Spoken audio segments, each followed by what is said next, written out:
ऋग्वेद संहिता प्रथम मंडल 33वां सूक्त। आओ, गाय प्राप्त करने की इच्छा से हम इंद्र के पास जाएं, जिसका कभी पराजय नहीं होता। ऐसा ही इंद्र हमारी बुद्धि उत्तम रीत से बढ़ाएगा। निसंदेह इसकी भक्ति धनों और गायों की प्राप्ति का श्रेष्ठ ज्ञान हमें प्रदान करेगी। जैसा श्वेन पक्षी अपने रहने के घोंसले के पास दौड़ता है, वैसे उस धनदाता और अपराजित इंद्र के पास मैं उपासना के योग्य स्तोत्रों से गमन करता हुआ जा पहुंचता हूँ। ये इंद्र भक्तों के लिए युद्ध के समय सहायतार्थ बुलाने योग्य है। सब सेनाओं का सेनापति इंद्र तरकशों को अपनी पीठ पर धारण करता है। वह स्वामी इंद्र जिसको देना चाहता है, उसके पास गाय भेज देता है। हे श्रेष्ठ इंद्र, हमें बहुत श्रेष्ठ धन देने की इच्छा करते हुए हमारे साथ बनिया जैसा व्यवहार न करना।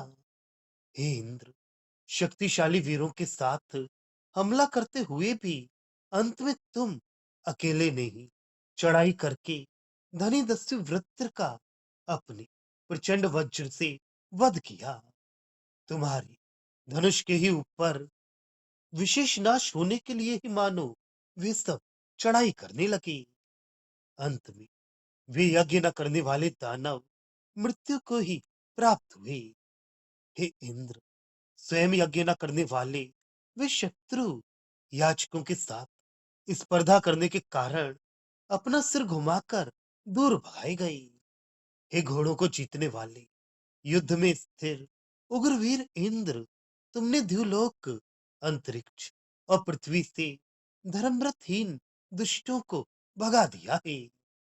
निर्दोष इंद्र की सेना के साथ युद्ध करने की इच्छा उन शत्रुओं ने की।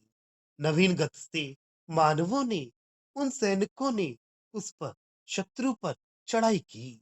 बलिष्ठ शूर पुरुषों के साथ युद्ध करने से जो गत नपुंसक की होती है, वैसी ही दशा पराजित होकर उनकी हो गई और वे अपनी निर्बलता मानकर इंद्र से दूर भाग गए। हे इंद्र, तुमने रोने वाले या खाने वाले इन शत्रुओं को रजोलोक के परे युद्ध करके भगा दिया। इस दस्यु को द्युलोक से खींचकर नीचे लाकर अच्छी तरह जला दिया।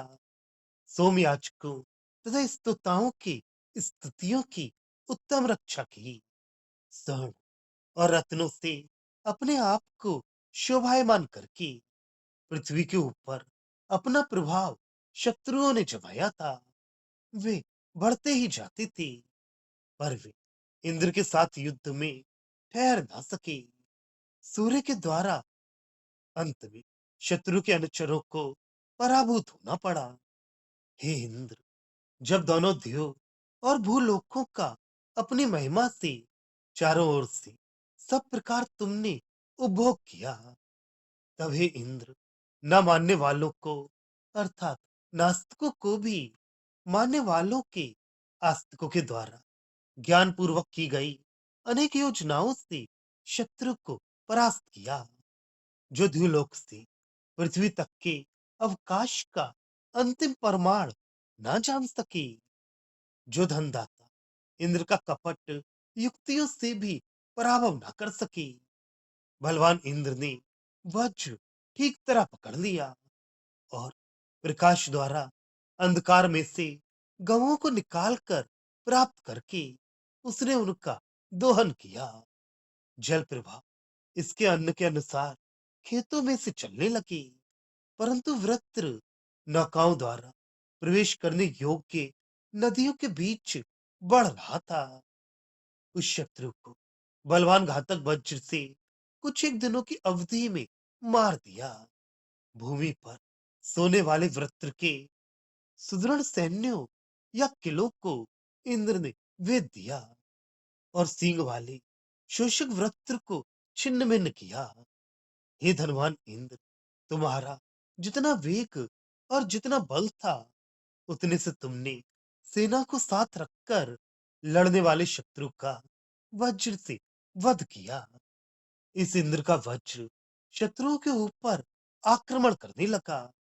तीक्ष्ण और बलशाली वज्र से उस इंद्र ने शत्रु के नगरों को तोड़ डाला। इंद्र ने वज्र से शत्रु पर सम्यक प्रहार किया। शत्रुनाशक इंद्र ने अपनी उत्तम विशाल बुद्धि प्रकट की। हे इंद्र, जिस पर तुमने अपनी कृपा की, उस कुत्स की तुमने सुरक्षा की। युद्ध करते हुए बलवान दस्युओं की भी तुमने रक्षा की। उस समय तुम्हारे घोड़ों के खुरों से उड़ी धूल द्युलोक तक फैल गई थी। क्षत्रिय भी सब मानवों से अधिक समर्थ होने के लिए तुम्हारी कृपा से ऊपर उठ गया। हे धनवान इंद्र, क्षेत्र प्राप्ति के युद्ध में शांत, बलवान, परंतु जल प्रवाहों में डूबने वाले की तुमने रक्षा की। यहाँ बहुत समय तक ठहरे हुए हमारे शत्रु हमसे युद्ध कर रहे थे। उन शत्रुओं को नीचे गिराकर तुमने ही दुख दिया। भावार्थ, इंद्र सब भक्तों के द्वारा बुलाने योग्य है। उसके बल को कोई नहीं रोक सकता। ऐसे इंद्र को जो नमस्कार करता है, उस पर यह इंद्र बहुत कृपा करता है और उसे हर तरह से समृद्धि युक्त करता है। सब सेना और सेनापति को सभी तरह के अस्त्र शस्त्रों से सज्जित रहना चाहिए। इस प्रकार अपनी शूरवीरता से जो इंद्र को प्रसन्न करता है, वह अनेक गायों से समृद्ध होता है। धनुष आदि अस्त्रों का संग्रह करके शत्रु सैनिक इंद्र का नाश करने के लिए आए, पर वे स्वयं विनष्ट हो गए। शत्रु सैनिक असावधानी से लाभ उठाना चाहते हैं। उस समय स्वयं सावधान रहकर उनका नाश करना चाहिए।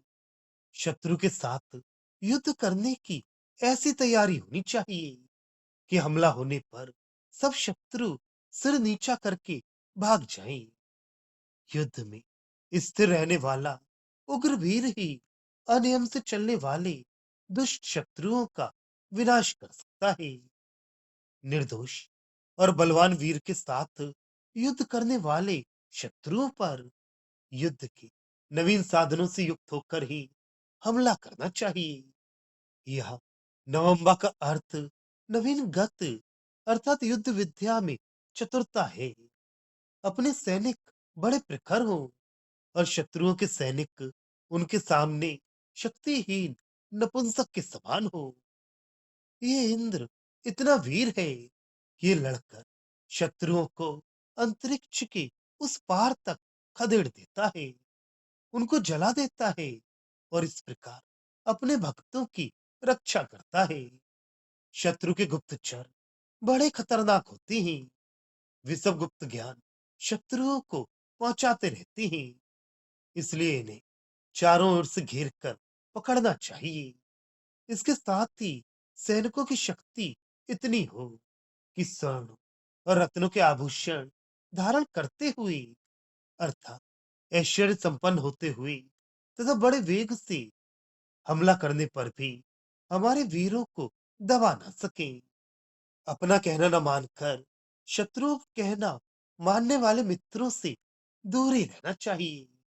पहले की गई संधि को न मानकर जो बिना कारण आक्रमण करते हैं, वे शत्रु हैं। उनके साथ लड़ने के लिए मित्र सैनिकों को नियुक्त करना चाहिए। जो शत्रु देव और पृथ्वी तक भी नहीं पहुंच पाते, वे भला किस तरह अपने कपटों से इंद्र को घेर सकते हैं। अपनी शक्ति इतनी अधिक हो कि शत्रु कपट के प्रयोगों से भी हमारा विनाश ना कर सके। जल प्रवाह अन्न को बढ़ाने के लिए अच्छी तरह चलते रहें। देश में अन्न की स्थिति उत्तम हो और देश के बाहर देश के सैनिक धैर्य युक्त मन से, शांत चित्त से और उत्तम शस्त्र अस्त्रों से शत्रुओं से मुकाबला करते रहें। जबरदस्ती हमारे प्रदेशों पर कब्जा किए हुए शत्रुओं को और उनके सुदृढ़ किलों को तोड़ देना चाहिए।